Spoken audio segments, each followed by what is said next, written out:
If you were hearing this in the first century, you were probably a good Jew, which meant you had, how many pastors do you have? Did you know in the first century church, as they were moving towards the idea of ordaining pastors, you would have the entire book of Psalms memorized. The entire book. Now, I am on the examining board. I'm the chair of the DBMD in Indiana for the Wesleyan Church, which means I examine every ordinand. So if you were a first century ordinand, it would be, okay, could you please recite to me Psalm 22 and tell me its importance? Could you imagine that? There may not be a lot of ordained pastors in the evangelical church if that was the case. That's a direct quotation from Psalm 22. And they divided up his clothes by casting lots for them to see who would get what. If you are a good first century Jew, you would know, keep your mind focused on Psalm 22. It was 9 in the morning when they crucified him. If you were a good Jew, you would also know that is the time of morning prayer in the temple. They are in the midst of killing Jesus while the priests are in the temple offering up the morning sacrifice. Don't think it's a coincidence.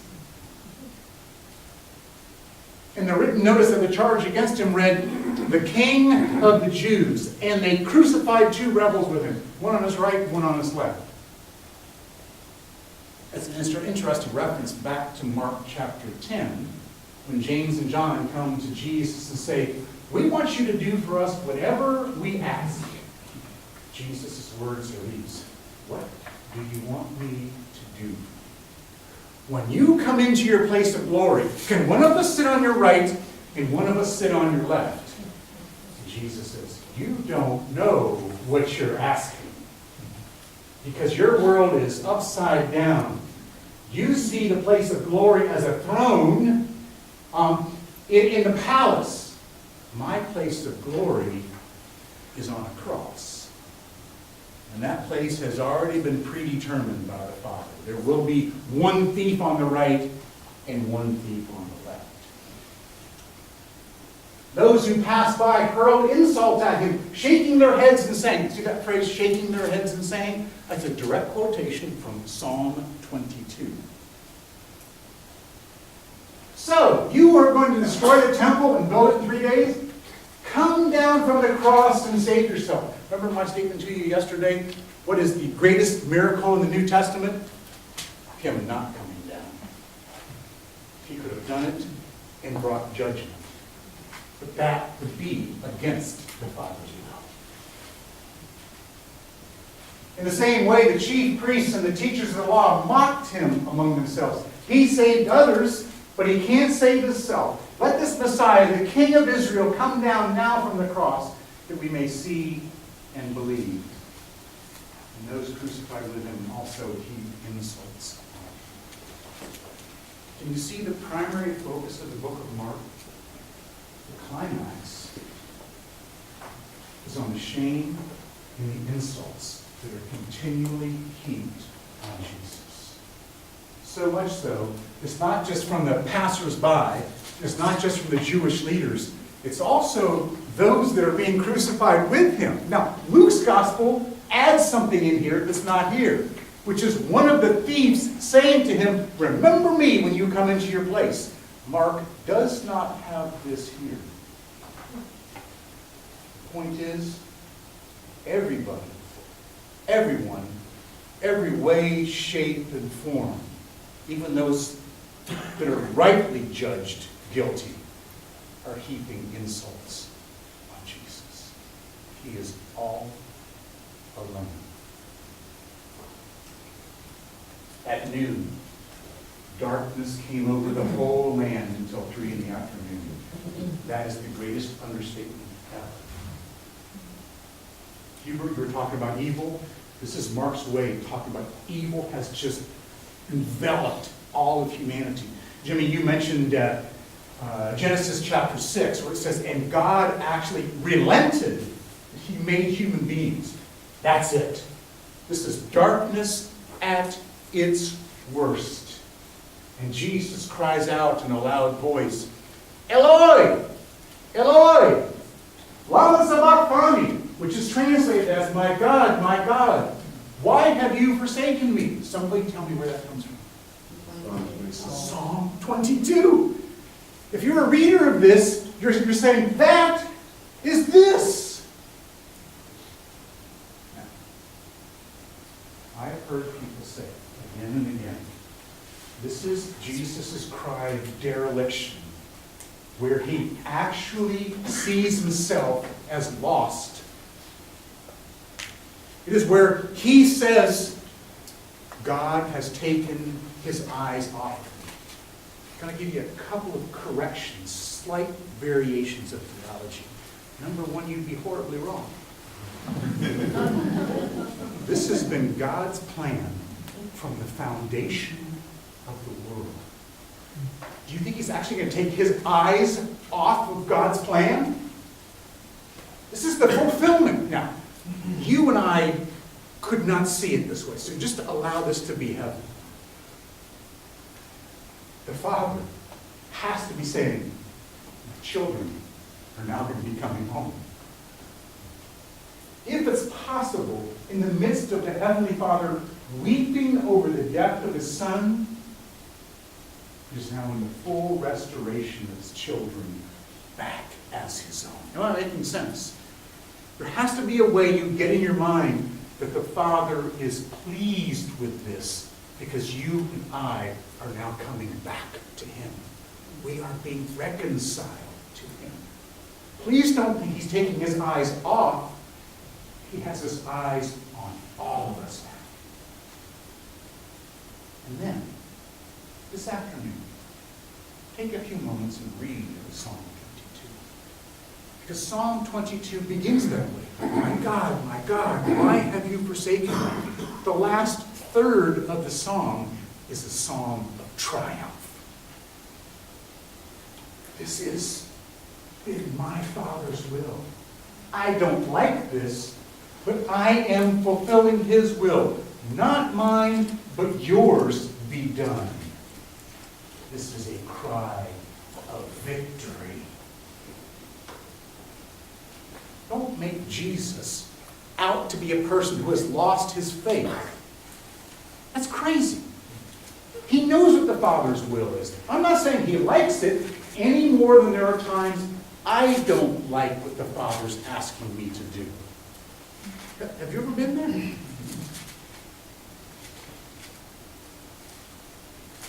And then he breathed out.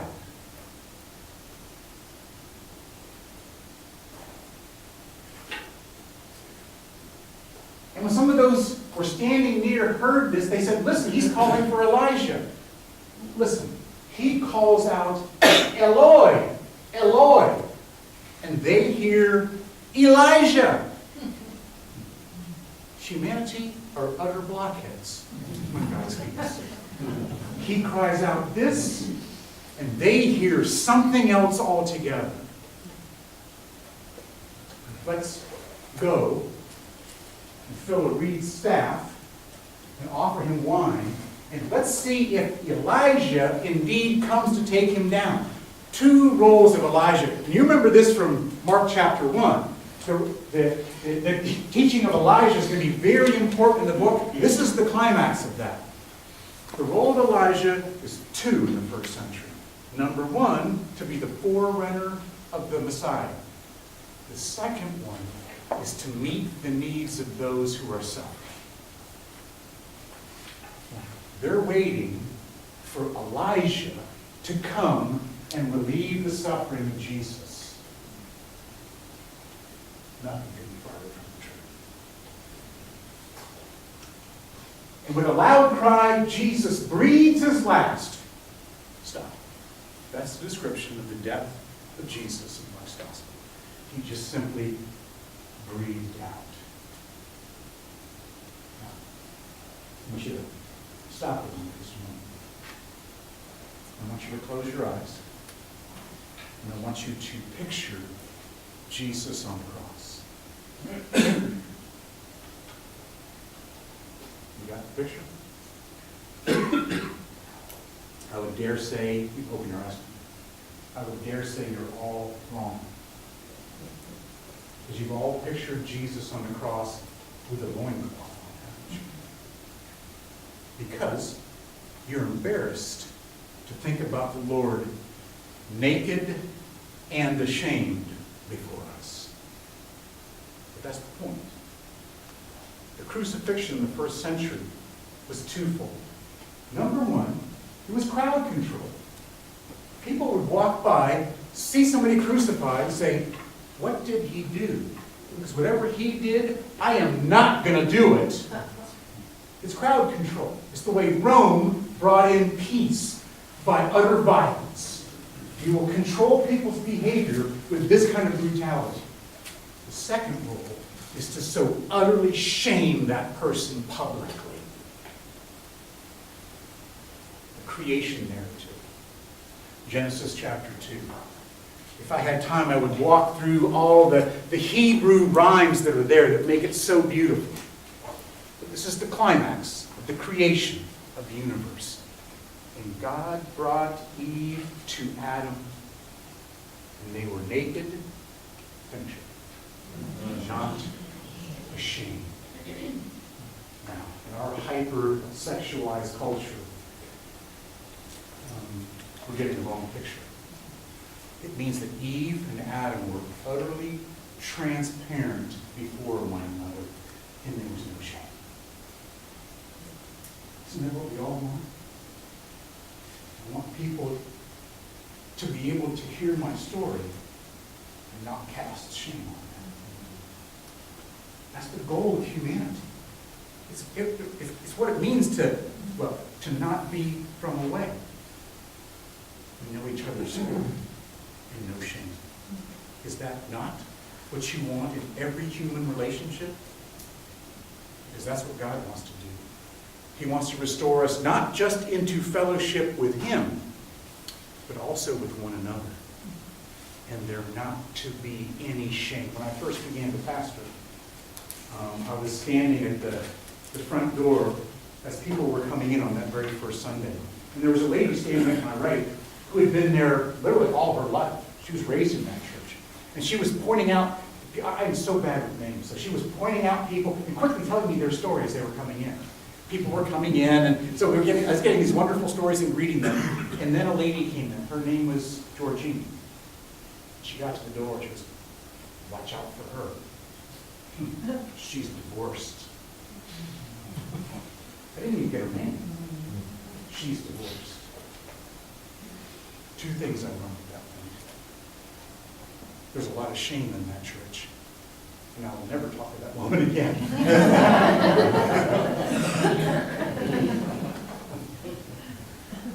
We all have shame in our life. Things that have happened to us, things that we have done, intentionally, even unintentionally.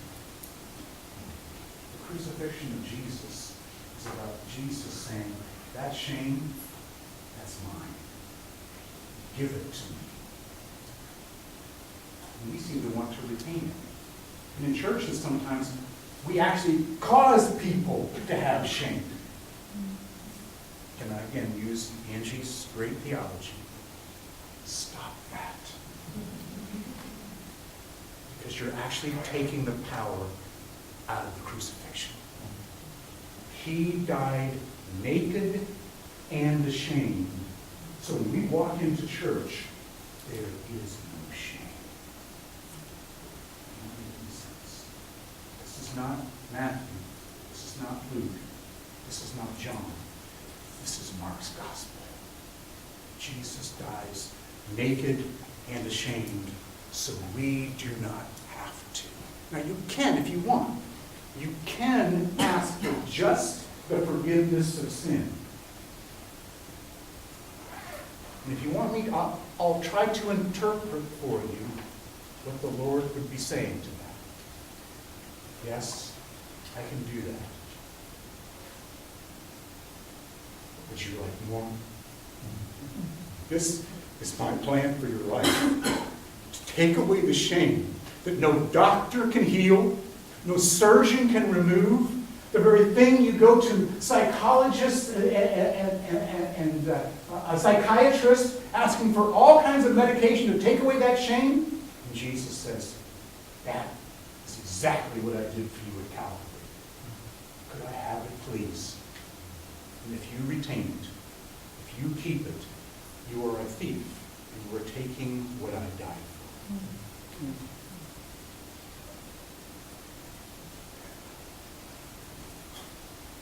And then the curtain in the temple was torn in two from top to bottom.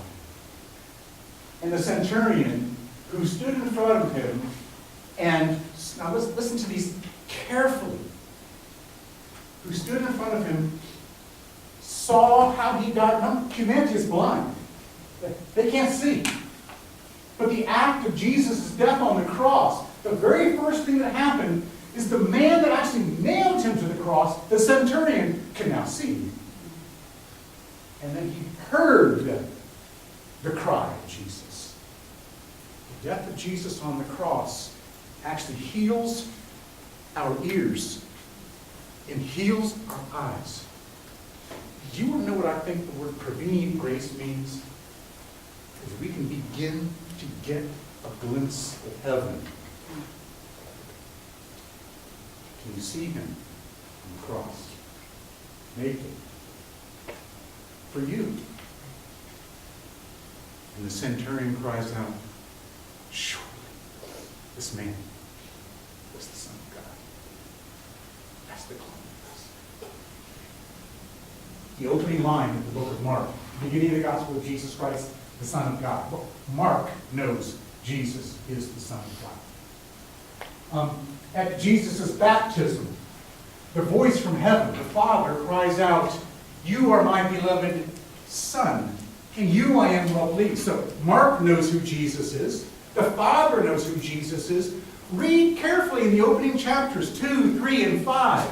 He meets demon-possessed peoples, and the demons cry out to him, we know who you are, Son of the Most High God.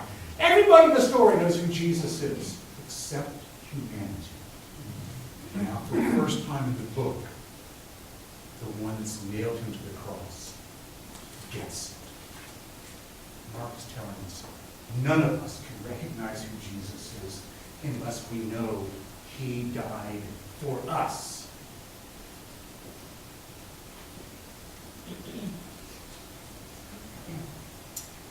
He died so our eyes might be open, our ears may be unstopped, we can actually see him for who he is as the suffering and dying and resurrected Messiah, who now stands at the right hand of the Father, whispering your name into his ear.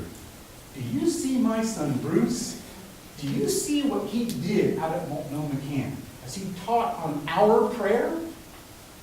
Did you see the stirring in the people's hearts? Did you see my son Hubert as he was talking on prayer? Father, we're going to be busy as more and more of our children begin to talk to us.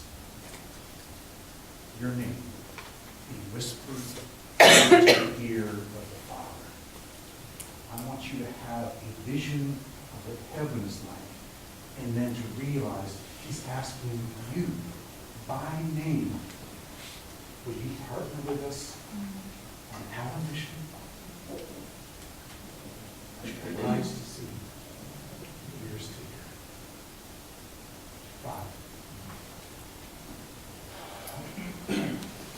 this day, please teach us the substance of what your text is about, and the depth of the change of what it means when we ask, not that you come into our heart, but can we become a part of the life of the triune God? Don't just forgive me of my sins, but allow me to help partner with you as you are recreating the entire universe. It's in your name